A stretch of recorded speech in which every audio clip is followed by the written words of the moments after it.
강원국의 지금 이 사람.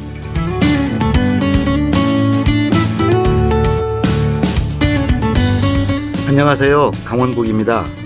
어제에 이어 배우 송승환 씨와 말씀 나눠보겠습니다. 어제는 작년에 중단됐다가 다시 막을 올리는 연극 더 드레서, 그리고 21개월 만에 공연하게 되는 난타 얘기를 중심으로 말씀 나눠봤습니다. 연극 더 드레서는 기획부터 배우 송승환을 염두에 뒀던 작품이었고, 송승환 씨는 이 연극을 통해 인생 3막을 열겠다고 했는데요. 송승환 씨가 열어가는 인생 3막이란 무엇일까요?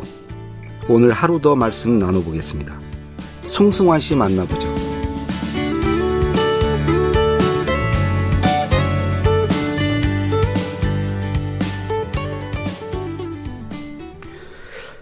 지난 이거 보니까 56년 동안이네요. 그러니까 전편에서도 잠깐 말씀하셨는데 그 데뷔를 8살? 네. 8살에 하셨다고. 3학년 때 65년도. 네. 그러면 이제 56년이 된 건가요? 네, 네. 벌써 그렇게 연세가 되세요? 얼굴로 봐서는 전혀 그렇지 않으신데. 좋게 봐주셔서 감사합니다. 근데 그 사이에 이제 말씀하신 아역 배우, 탤런트, 영화 배우, TV MC, 라디오 DJ, 공연 기획, 그다음에 교수, 정말 많은 일을 하셨어요. 네. 이 중에 송승환은 누구다? 글쎄요. 모든 일들이 다 누가 시켜서 억지로 한 일은 없고 다 제가 하고 싶고 좋아해서 한 일이거든요. 근데 그래도 그중에 하나를 굳이 택하라면 그래도 저는 배우를 택하고 싶어요. 왜냐하면 그 일이 많은 일 중에 제일 재밌고 내가 가장 집중할 수 있고 그래서 그래도 한 가지를 택하라면 배우가 아닐까 싶어요. 이것도 끝발이 있는 걸로는 그 연출, 뭐 기획, 그래서 대표 이런 거 아닙니까? 그런데 배우만큼 재미가 좀 덜하거든요. 배우가 제일 재밌거든요. 그러니까 제가 그동안 어떤 일을 택하거나 인생의 어떤 길목에서 결정을 해야 될 때 제가 결정의 그 가장 중요한 요소는 이 일이 재미있느냐였어요. 네, 이 일이 정말 내가 재밌게 할 수 있는 일인가. 일이 재밌어야 내가 최선을 다할 수 있고 내가 최선을 다할 때 뭔가 좋은 결과가 또 만들어지는 거니까 그렇게 보자면 배우가 가장 재미있는 일이죠. 그래서 돈을 못 버셨구나. 제가 보니까 옛날에 네. 음반 제작도 하시고 네, 강수지 네, 네. 뭐 이렇게 하면서 그랬죠. 떼돈을 그 길로 가셨으면 지금 소위 엔터테인먼트의 시초 아닙니까? 지금 그렇죠. 잘 나가는 회사들. 그래서 아마 그런 일을 한 것만큼 돈을 벌지는 못했지만 그래도 제가 가장 좋아하고 재밌는 일만을 하면서 살아왔으니까 뭐 그거에 대한 또 보상을 받은 거겠죠. 뭐. 네. 예. 이 은방울과 차돌이 네. 이때 8살 때 이제 발탁이 됐다고 그러셨는데 어떻게 발탁이 되신 거예요? 제가 초등학교에 들어가서 이제 국어 시간에 국어책을 읽는데 책을 읽으면 이상하게 쪼가 있었어요. 쪼가 있죠. 네. 네. 영희야 놀자 바두가 뭐 이리 오너라. 너 어느 학교 다니니 그러면 뭐 안한국민학교 그렇죠. 3학년 5반 송승환입니다. 네, 그렇죠. 왜들 그랬는지 모르겠어요. 네. 그렇지 어머니가 그렇게 하지 말라고. 그냥 영희야 이리 와. 철수야 이리 와. 바둑아 나하고 놀자. 이렇게 그냥 말하듯이. 그렇죠. 평소에 말하듯이. 네. 그리고 네 소개를 할 때도 네 안한국민학교 3학년 5반 송승환입니다. 그냥 이렇게 하라고. 어머니께서 T이신 분이시네. 그래서 그렇게 책을 읽었더니 선생님이 저를 데리고 그 각반을 돌아다니면서 저한테 책 읽는 시범을 선생님도 T이신 분이시네. 그거를 발탁한다는 게. 그래서 그런 인연으로 뭐 책을 잘 읽는 아이 뭐 이렇게 소문이 나서 무슨 어린이 웅변대회 같은 데 제가 나갔어요. 거기 나가서 1등을 했는데 그래서 그 1등을 해서 KBS 어린이 시간에 출연을 하게 됐어요. 그러니까 웅변도 막 이어린 연사 우리 쪼로 하지 않고 조금 자연스럽게 힘차게 외칩니다. 이게 아니었고 자연스럽게 하셨구나. 네. 그래서 어쨌든 KBS 어린이 시간에 출연을 했는데 거기서 이제 웅변대회에서 1등한 걸 한 거죠. 네. 그러고 나더니 그 프로듀서 PD분이 너 일주일에 한 번씩 와서 여기 출연할래? 저는 뭐 저 얼마나 재밌어요. 방송국에 일주일에 한 번씩 오는 게 너무 신나고 재밌는 그렇죠. 일이니까 하겠다 그랬더니 그러면 음방울과 차돌이라는 프로가 있는데 어린이 시간에 네가 차돌이 역할을 한번 해보면 좋겠다고. 근데 그때는 아역 성우, 아역 배우가 없어서 그 차돌이 역할을 어른 실제요? 여자 성우가 아, 어른이 이제 아기 목소리 내면서 나이 드신 여자 성우분이 차돌이 역할을 하고 있었는데 네. 이제 제가 이제 제 나이에 맞는 그 차돌이를 직접 하게 된 거죠. 그래서 이제 일주일에 한 번씩 그 당시 남산에 있던 KBS 라디오에 음방울과 차돌이에 출연을 하게 됐고 그렇게 드나들다 보니까 또 옆에 방에 다른 PD분이 어린이 연속극에 출연을 하라고 그래서 그 어린이 연속극 라디오 드라마가 있었거든요. 그 당시에는. 거기 또 주인공을 하게 되고 그러다 보니까 또 얼마 있다가 길 건너에 있던 텔레비전에 PD 아저씨가 오더니 너 좀 와보라고 그러더니 또 TV 드라마에 출연을 하라고 그러고 또 TV 드라마 출연을 했더니 거기 출연하던 그 탤런트가 저를 데리고 명동에 가서 그 당시 명동 국립극장에 데려가더니 어떤 나이가 드신 선생님 앞에 저를 소개해서 너 연극 출연을 하라고. 그래서 또 연극에 출연하게 되고 그렇게 그냥 자연스럽게 영역이 넓어진 거죠. 그러니까 처음에 그냥 3학년 1반 이거 안 한 걸로 인생이 확 펴버리는 게. 그러니까 저는 그 어머니의 그 교육이 저를 이렇게 만드신 것 같아요. 네. 그래서 어머니가 저한테 동화를 많이 해주셨어요. 그리고 제가 유치원을 다녔는데 제가 뭐 그렇게 부잣집도 아니었는데 미아리 살았는데 미아리 성당에서 하는 유치원이 하나 있었어요. 그래서 거기 유치원에 갔는데 그 유치원 때 그 일주일에 한 번씩 아이들이 직접 나와서 옛날 얘기 동화하는 시간이 있었거든요. 그럼 엄마가 저한테 이제 그 집에서 동화를 하나 해 주시면 그걸 제가 외워가지고 그 다음날 유치원에 가서 제가 그 동화를 한 거죠. 근데 하다 보니까 제가 요령이 생기더라고요. 어떻게 하면 재밌게 할 수 있는지 내가 어떻게 얘기를 하니까 애들이 웃는지. 누가 시켜서가 아니고 스스로. 네. 그래서 제가 동화를 하면서 여우가 나타났는데 내가 너희들 잡아먹을 거야 뭐 이러면서 했어요. 그때 애들이 다 재밌어 하더라고요.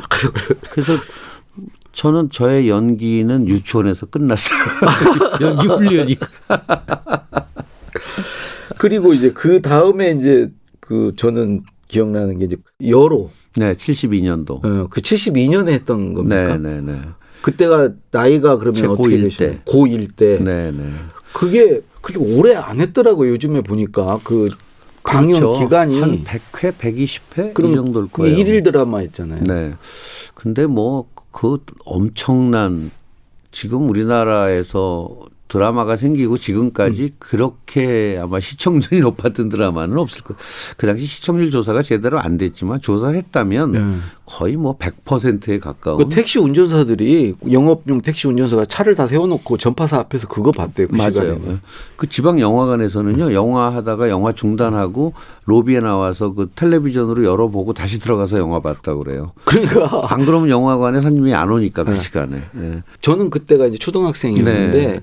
제가 이제 영화 배우라고 계속 장래 꿈을 그렇게 적었거든요. 그러셨어요? 네, 초등학교 저학년 때. 그 왜 그렇게 됐냐면 여로에 그 장욱재 선생이 하는 그 영구 역할. 바보 역할. 봄이 왔네, 봄이 와 그 노래 있잖아요. 그거를 영구하고 똑같이 한다고 아버님이 계속 시켰어요. 손님들 오면은 나와서 그거 해보라고 그러고. 그래서 내가 이게 자질이 좀 있구나. 근데 거기에 우리 그 송 대표님이 여러 회 나오지는 않았죠. 왜? 전반부에는 안 나오시잖아요. 네, 후반부에 이제 제가 영구 아들 역할이었거든요. 처음에는 아주 어린 친구가 했고 저는 이제 세월이 좀 흘러서 제가 이제 극중에서 고등학생이 된 그런 영구의 아들 역할을 한 거죠. 그 후반부에 저는 나왔죠. 근데 얼마 안 나오셨을 텐데 기억을 다들 해요. 왜냐하면 그 드라마가 뭐 거의 국민 드라마라는 말이 정말 어울릴 정도로 모든 국민이 봤거든요. 사실 그때 텔레비전이 많이 보급이 안 돼서 집집마다 텔레비전이 없었는데 동네 텔레비전 있는 집에 온 동네 사람들이 모여서 여로를 봤던 시절이니까 뭐 전 국민이 봤던 드라마니까 제가 그렇게 많이 나오지 않았어도 기억을 하는 거고 제가 이제 출연한 그 뒷부분이 굉장히 극적인 장면이었거든요. 그렇죠. 상봉하고 막 이런 장면. 이제 영구가 잃어버렸던 아내 태연실 선생님을 다시 찾고 다시 상봉하는 굉장히 클라이막스 부분이 후반부인데 제가 바로 그 후반부 클라이막스 그것만 부분에 계속 출연했기 때문에 보더라고. 근데 전체를 한번 보고 싶은데 그게 테이프가 없어요. 없나요? 네, 왜냐하면 그때만 해도 열악할 때라 그때 녹화 테이프에다가 녹화해서 방송 나가고 나면 바로 지워서 또 다른 거 녹화하고 그러던 시절이라 한 120회 정도 방송됐는데 지금 딱 1회분 테이프만 있어요. 1회분 테이프에 대표님은 나오죠. 그 1회분 테이프에 제가 나오죠. 왜냐하면 이제 영구가 신문을 보고 찾았다 하는 그 장면이 보관돼 있는 그 1회분에 들어있기 때문에 그래서 제가 얼마 전에 원더풀 라이프라고 제가 유튜브를 요즘 하고 있는데 거기에 이제 원로 배우분들을 모시면서 제가 바로 장욱재 선생님을 몇 달 전에 모셨어요. 네. 그래서 옛날 얘기를 저 들었는데 봤습니다. 네, 정말 다시 또 옛날 생각이 나고 아니, 좋아요, 구독하는 게 옛날 영구 발음으로 하시는데 꼭 한번 누구 봤으면 좋겠어요. 그거 정말 기가 막히더라고. 내년이 이제 여로 50주년이 되는 날이에요. 아, 그래요? 72년도에 방영을 했으니까. 근데 많은 분들이 돌아가셨어요. 거기 출연하셨던 분들이. 지금 이제 그래도 주인공이었던 장옥재 선생님, 태연실 선생님, 또 거기 최정훈 선생님이 아직 생존해 계시죠. 네. 거기에 저도 이제 그 원더풀 라이프 많이 봤어요. 아, 감사합니다. 예, 강남길. 그 편도 봤고. 네. 그 정말 필요한 작업이던데. 우리 송 대표님 이렇게 이런 걸 좀 아카이브 같이 이렇게 만들어 두는 게 필요한 것 같아요. 그 원더풀 라이프를 제가 시작한 이유가 일단 코로나 때문에 공연을 못 하니까 시간이 좀 남아서 시작을 했고, 두 번째는 제가 어려서부터 방송국 또 촬영 현장, 연극 무대에서 많은 선배분들을 만나면 우리가 연기만 하는 게 아니라 뭐 같이 밥도 먹고 같이 여행도 하고 지방 공연 가면은 같이 여행도 하고 사실은 사석에서 얘기를 나누는 시간이 더 많잖아요. 그때 제가 너무 재밌는 얘기를 많이 들었어요. 그렇죠. 그 어른들한테. 그리고 그게 방송사적으로 또 예술사적으로 굉장히 의미 있는 얘기들도 그중에 많았고요. 근데 그런 것들이 기록으로 남질 않으면 다 사장되는 그분들 거죠. 돌아가시고 나면 남질 않을 것 같더라고요. 그래서 저라도 그분들의 그런 기록을 좀 남겨두고 싶어서 그래서 그 원더풀 라이프라는 유튜브를 시작을 하게 됐죠. 구독자는 좀 됩니까? 근데 뭐 처음에 몇십 명이었는데 그래도 이제는 거의 한 3만에 가깝고. 아, 그건 나중에 그 자료로서 가치도 엄청 있을 것 같네요. 네. 그리고 또 하나 제가 이제 궁금했던 게 한참 그 인기 좋을 때 그 미국을 가셔서 어느 날 갑자기 그 뉴욕 길거리에서 시계 팔고 계셨어요. 네? 그럼 어떻게 해서 가시게 된 거예요? 80년대 초부터 85년까지 5년 동안은 제가 정말 바쁜 시절이었죠. 뭐 드라마를 찍으면서 영화를 하면서 또 에쿠스 뭐 이런 연극을 하면서 쇼프로 MC를 보면서 라디오 DJ를 하니까 하루 2-3시간밖에 못 자고 일을 했던 그런 시절이에요. 굉장히 좀 지쳤어요. 근데 제가 83년도에 마침 그 불타는 바다라는 우리나라 최초의 해외 로켓 미니 시리즈를 찍으러 처음으로 해외를 나가게 됐어요. 처음으로. 네, 그래서 유럽도 가고 또 촬영 끝나고 제가 연극을 좋아하니까 혼자 뉴욕에 가서 브로드웨이에서 연극을 보고 뮤지컬을 보고 그러고 돌아왔는데 그 뉴욕을 못 잊겠더라고요. 그러면서 이런 생각이 들었어요. 이렇게 젊을 때 잠도 못 자면서 이렇게 뛰어다니는 게 이게 과연 제대로 사는 걸까?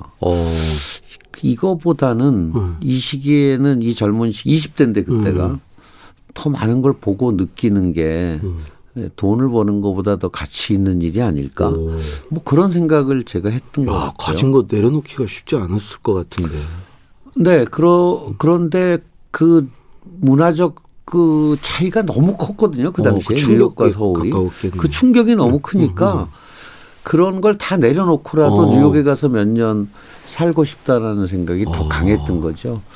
그래서 준비를 하고 모든 것들을 다 내려놓고 남들이 보기엔 하루아침에 내려놓은 것 같지만 저는 차곡차곡 준비를 한 거죠. 그래서 다 내려놓고 그리고 뉴욕을 갔는데 또 가게 된 계기 중에 하나는 부모님께서 하시던 사업이 실패를 해서 그 5년 동안 열심히 벌어놓은 돈을 다 날리고 거의 맨손으로 뉴욕을 가게 됐어요. 그래서 시계 장사라는 게 이제 프리마켓, 벼룩 시장에서 뭐 시계 같은 것도 팔고 뭐 신발도 팔고 이제 아르바이트를 했죠. 그 당시 유학생들 다 그렇게 했거든요. 예. 저도 다른 유학생들하고 같이 이제 그런 아르바이트를 한 건데 그걸 할 수밖에 없었던 건 맨손으로 갔기 때문에 번 걸 다 날리고 맨손으로 갔기 때문에 그런 아르바이트를 할 수밖에 없었고 또 그것도 나름 재밌었어요. 그런 거 아내보다 처음 해보니까 재밌게 했죠. 그러면서 제가 보고 싶었던 연극 실컷 보고 뮤지컬 실컷 보고 그렇게 잘 살다가 왔죠. 예. 근데 지금 이렇게 뵈면 전혀 이게 저는 못 느끼겠거든요. 근데 이제 많이 아시는 분들은 좀 아시는데 이제 시력이 좀 안 좋으시다고 얘기는 하는데 좀 어느 정도신가요?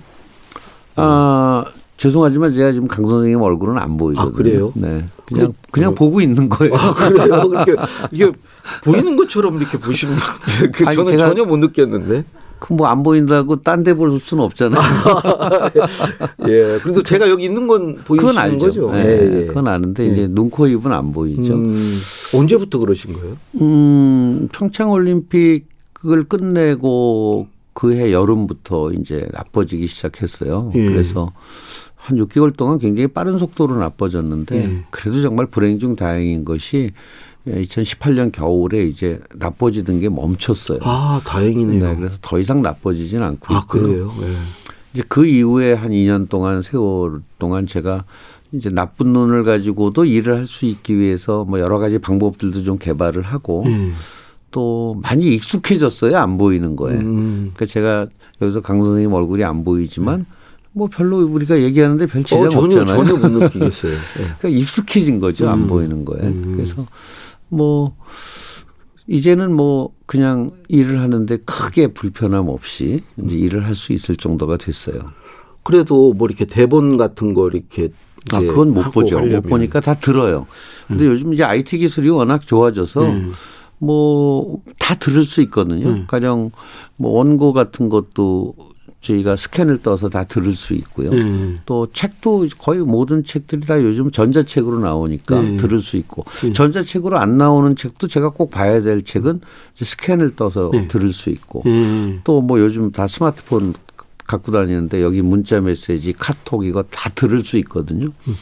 또 내가 보내고 싶은 건 내가 말로 하면 그게 문자로 쳐지니까 뭐 그렇게 해서 별 어려움 없이 지내고 있죠. 아, 그래도 워낙 좀 낙천적인 성격이시고 그러니까 그렇지 사실은 못 듣는 거 이렇게 또는 그런 것보다 이게 못 보는 게 사실 제일 힘들지 않습니까? 말을 못 하는 거 이런 것보다도. 근데 제가 좀 알아봤더니 청각장애인과 시각장애인 중에 많은 분들이 시각장애인이 더 어려울 거라고 생각하시는데 청각장애인 분들이 더 어려우시대요. 그 이유는 시각장애인은 사물과의 단절이지만 사람과의 단절은 아니거든요. 또 그렇게 우리가 얘기를 나눌 수 있잖아요. 청각장애인 여러분들은 사물은 보지만 정작 마음을 서로 공감하고 느낄 수 있는 사람과의 대화가 안 돼서 청각장애인 여러분이 더 힘들다는 얘기를 들었는데 그러실 것 같아요. 그래도 뭐 힘드신 게 있다면 아무래도 뭐가 있지 사실 처음에 제일 힘든 건 제가 영화를 굉장히 좋아해서 일주일에 몇 편씩 외국 영화를 보는데 자막이 안 보이니까 정말 힘들더라고요. 제가 뭐 영어를 그렇게 잘하는 것도 아니고 또 영화 외국 영화가 영어만 있는 게 아니잖아요. 뭐 불란서 영화도 있고 이태리 영화도 있고 일본 영화도 중국 영화도 있는데 이제 자막이 안 보이니까 너무 힘들었는데 그래서 제가 답답해서 OTT 회사 중에 넷플릭스도 제가 직접 찾아갔어요. 그 자막을 좀 어떻게 읽을 수 없는가. 미국의 넷플릭스 네네. 하신 그때 거예요? 여기 지사에서 본사에다 좀 알아보겠다고 그러고 미국 본사에 연락을 했더니 방법이 있다고 저한테 메일이 왔더라고요. 그래서 보이스 오버라는 기능을 이용해서 모든 넷플릭스 외국 영화의 자막을 읽어줘요. 그래서 제가 이제 외국 영화 보는데 아무런 불편이 없죠. 오리지널 배우들 목소리도 들으면서 거기 나오는 자막을 한국어로 읽어주는 기능이 있으니까. 모르는 분들 계실 텐데 이거 방송 들으면. 그래서 제가 뭐 장애인 복지센터에도 그 방법을 알려드렸고 시각장애인 복지센터에도. 그래서 우리나라 시각장애인이 약 25만 정도 되는데 그중에 이제 완전 실명이신 분들도 계시지만 많은 분들이 저 같은 저시력이거든요. 그렇죠. 그러니까 말하자면 어느 정도 형체는 보이는데 글씨 같은 작은 게 잘 안 보이는 그런 분들을 위해서는 이 IT 기술을 얼마든지 이용할 수 있어요. 우리나라도 IT 기술이 굉장히 뛰어나거든요. 그런데 그렇죠. 제가 보기에는 기술의 문제가 아니라 배려의 문제인 것 같아요. 예. 조금만 더 장애인을 생각하는 그 배려가 있다면 우리 IT 기술을 활용해서 많은 시각장애인, 청각장애인들이 더 편하게 생활할 수 있는데 그런 배려가 좀 약하지 않나 그런 생각은 들어요. 아까 그 평창 동계올림픽 개폐회식 총감독을 네. 하셨잖아요. 그러고 나서 갑자기 시력이 안 좋아지셨다고 어떤 얘기를 하셨는데 그 평창 올림픽 준비하는 게 뭐 영향을 끼친 건 아니죠. 글쎄요. 의사들이 정확한 원인을 모르는데 사실은 제가 앓고 있는 이 병이 그 시작이 야맹증부터인데 야맹증은 평창올림픽 이전에도 있었어요. 예. 그래서 꼭 평창올림픽 때문에 그렇다라고 얘기할 수는 없는데 다만 뭐 올림픽을 준비하는 몇 년 동안 굉장히 신경을 많이 썼고 스트레스도 많이 받았으니까 그러셨겠죠. 조금 악화됐을 수는 있겠죠. 그런데 뭐 정확하게는 원인을 잘 모르니까 이 병의 원인을. 근데 결과적으로 평창 동계올림픽은 대단히 성공적으로 네. 됐잖아요. 네. 그 나름대로 그래도 어려운 점이 있었을 것 같은데 뭐 여러 가지로 어려웠죠. 평창올림픽은 뭐 어려운 게 한두 가지가 아니었습니다. 우선 예산이 굉장히 적었기 때문에 적은 예산으로 치러야 된다는 것도 힘들었고. 통상적인 예산이 한 10분의 1 수준이었다고 들었어요. 네. 대부분 뭐 베이징 올림픽이 6천억 정도 개폐회식 들었다고 하는데 지금은 한 600억 정도였으니까 베이징에 비하면 10분의 1 규모였고 또 대부분 요즘 동계올림픽은 돔구장에서 많이 해요. 왜냐하면 이제 눈이나 바람을 피하기 위해서. 근데 우리는 이제 지붕이 없는 야외인데 사실 2018년 2월 9일이 개회식 날인데 그날 바람이 얼마나 불지 눈이 올지 안 올지 아무도 모르는 상황에서 3년 전부터 준비하는 거잖아요. 그러니까 모든 연출안이 바람이 불 경우는 어떻게 해야 하나 또 눈이 올 경우는 어떻게 해야 하나를 다 염두에 두고 짜야 되니까 뭐 그런 것들이 굉장히 힘들었던 거죠. 그게 이게 드론도 기억나고 이렇게 네네. 많이 기억이 나는데 그게 이제 성공적이라는 평가를 받는 요인 뭐라고 이렇게 평가를 뭐 생각하시나요? 아무래도 전 세계의 많은 언론들 또 스포츠 전문 기자들 이런 분들이 좋은 평가를 내렸던 것은 크리에이티비티 창의력을 높이 샀던 것 같아요. 네. 그리고 또 한국적인 것과 세계적인 것들 글로벌한 것들이 굉장히 융합이 잘 된 무대다라는 평가를 받았거든요. 또 인문과 기술이 잘 융합됐다. 그건 제가 난타를 통해서 세계 공연을 많이 해오면서 한국적인 것만을 보여주는 것이 아니라 한국적인 요소가 있지만 그러나 전 세계인도 공감할 수 있는 보편성을 같이 가져야 된다고 생각했거든요. 그랬을 때 공감이 되는 거죠. 공감할 수 없는 민족적인 것만 보여주면 독특하다라고 생각하지만 감흥은 안 일어나잖아요. 그리고 제가 인상 깊었던 게 KBS에서 그 도쿄올림픽 네. 개폐회식 해설을 하시는 걸 저도 네네. 다 봤거든요. 네네. 거기서 이제 한국과 일본 비교하고 뭐 이런 걸 봤는데 네. 그 이 자리에서 좀 그 우리의 수준, 그 일본과 비교를 하면 문화적인 측면에서 어떻다고 보시죠? 사실 뭐 20, 30년 전만 해도 일본 가면 부러운 거 천지였거든요. 거의 문화예술. 100km 갔죠. 네, 뭐 문화예술도 그렇고 그 외에 많은 분야가 우리보다 굉장히 앞서 있었는데 정말 이번 도쿄올림픽을 가서 느낀 건 이제 더 이상 부럽지 않다는 거예요. 또 올림픽 개폐막식만을 놓고 보면 물론 코로나 상황 때문에 그들도 많은 어려움이 있었겠지만 기본적으로 창의력이 우리에 비해서 굉장히 떨어진다는 그런 느낌을 받았거든요. 예. 그래서 역시 우리가 많이 이제 따라왔구나. 어쩌면 우리 세대들은 그냥 일본 따라잡으려고 애를 쓴 세대였는데 이젠 정말 따라잡았다라는 생각이 들더라고요. 그만큼 우리의 창의력이 굉장히 뛰어나고 예. 뭐 그것이 뭐 요즘 BTS나 오징어 게임 같은 우리 콘텐츠들이 세계에서 일본을 이미 따돌리고 사랑을 받고 있는 것으로 증명되고 있잖아요. 우리의 창의력이 이제 굉장히 뛰어나다. 그런 좀 자부심 같은 것 그런 게 도쿄올림픽의 개폐막식을 직접 보면서 느꼈습니다. 예. 사실 우리가 생각하는 것 이상 사실은 앞서가고 잘하고 있는 것 같아요. 사실은 우리가 그 창의력이 굉장히 높은 민족이거든요. 그리고 엔터테인먼트기가 굉장히 많은 민족인데 오랜 세월 좀 억눌려 왔던 것 같아요. 그런데 그것이 이제 터져나온 계기가 된 것이 저는 2002년 월드컵 때라고 봐요. 근데 어느 시인이 저한테 이런 글을 보내주셨어요. 자기는 우리 민족 정서는 오랫동안 한이라고 생각을 해왔다. 그런데 2002년 월드컵 때 붉은 악마들의 얼굴을 보면서 우리 민족의 정서는 이제 한이 아니라 흥으로 바뀌고 있다는 걸 느꼈다. 정말 월드컵 때 그 젊은이들 얼굴에서 어디 한을 볼 수가 있습니까? 말하자면 우리가 갖고 있었는데도 억눌려 왔던 그 흥이 다시 이제 깨어나기 시작한 거죠. 하신 말씀이 참 많으신데. 네, 그러니까 2000년 그 월드컵을 무렵으로 뭐 제가 증거를 댈 수 있는 것이 난타가 브로드웨이 간 게 2004년도고요. 아, 그렇구나. H.O.T가 북경에서 처음으로 콘서트를 가진 것도 그 무렵이고 겨울 연가가 일본 NHK를 통해서 히트를 한 것도 바로 그 무렵이거든요. 그러니까 그때서부터 소위 한류라는 것이 생겨났어요. 그게 근거가 있는 말씀이시네요. 네네. 근데 이게 우리가 지금 우리 송 대표님 나오신 게 두 가지를 깜빡 잊으시면 안 돼요. 그 더 드레스하고 난타에 제게 사실 이게 핵심인데 지금 그게 말이죠. 너무 멀리 가버렸어요. 선생님, 난타라는 것도 바로 흥이거든요. 제가 말씀드린 이 흥, 이 흥을 표현한 공연이 난타인 거고요. 또 우리가 이렇게 창의력을 갖게 된 데는 많은 외국 작품들을 우리가 받아들이면서 훈련을 쌓았어요. 이 드레서 같은 이런 좋은 연극들, 뭐 우리가 그동안 수많은 브로드웨이 히트작들을 바로바로 저희가 가져와서 우리 배우들, 우리 연출자들이 이걸 다시 재해석하면서 만들어 왔거든요.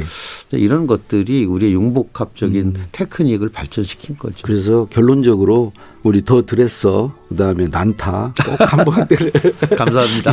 제가 잊어버리고 있는 걸 상기시켜 주셔서 가서 꼭 한번 보시기 바라면서 오늘 정말 말씀 감사합니다. 네, 감사합니다. 고맙습니다. 9년 만에 연극 무대에 복귀한 배우 송승환 씨와 말씀 나눴습니다.